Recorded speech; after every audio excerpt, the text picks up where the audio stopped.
You digadang-gadang akan menyusul sukses film Dilan 1990.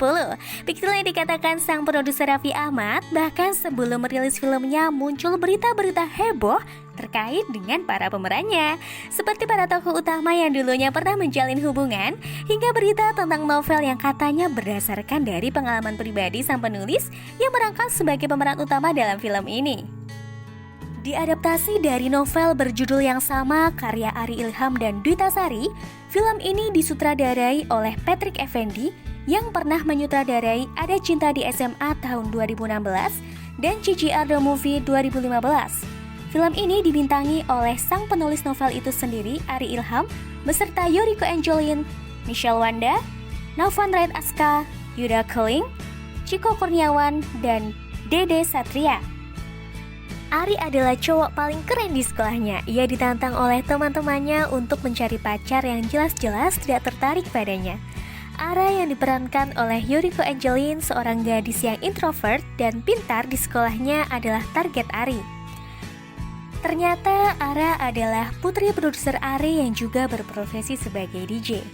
Ari yang berusaha menyembunyikan luka batinnya karena kondisi keluarganya juga harus berusaha memenangkan hati Ara.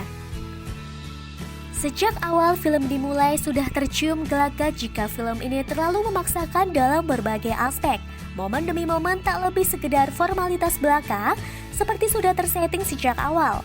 Bahkan, konflik dan endingnya pun terbaca dengan jelas tanpa harus membaca novel terlebih dahulu atau cukup melihat trailernya saja untuk bisa memahami isi filmnya.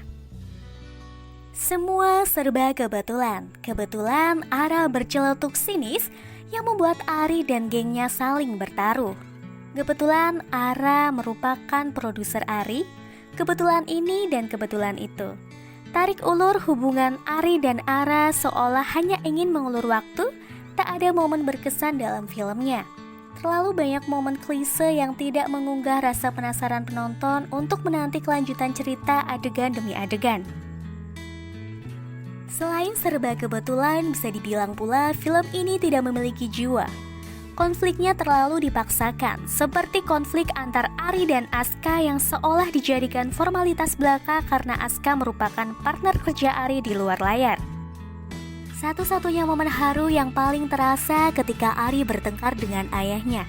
Itu pun karena dukungan akting kuat dari Surya Saputra.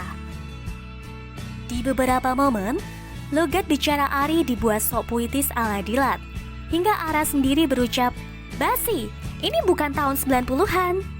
Dan saya pun setuju dengan Ara. Film ini hanya menonjolkan rayuan-rayuan ala Ari Ilham tanpa benar-benar memberikan pesan tentang bagaimana memperjuangkan cinta. Justru peran Michelle Wanda sebagai Alika yang cukup mencuri perhatian dengan rayuan-rayuan yang memaksa. Ada juga penampilan dari cameo yang cukup membuat hiburan tersendiri meski hanya satu momen saja. Perfilman nasional kini sudah dalam perkembangan yang pesat. Para filmmaker saling berlomba membuktikan film siapa yang paling laris. Namun sayangnya, banyak film kita yang masih lemah dalam segi cerita. After Meet You memiliki ambisi besar untuk bersaing di perfilman nasional. Namun sayangnya tak cukup jika hanya mengandalkan sensasi. Film ini memiliki para bintang muda yang cukup berbakat dalam akting. Namun sayang tidak diimbangi dengan cerita yang bagus.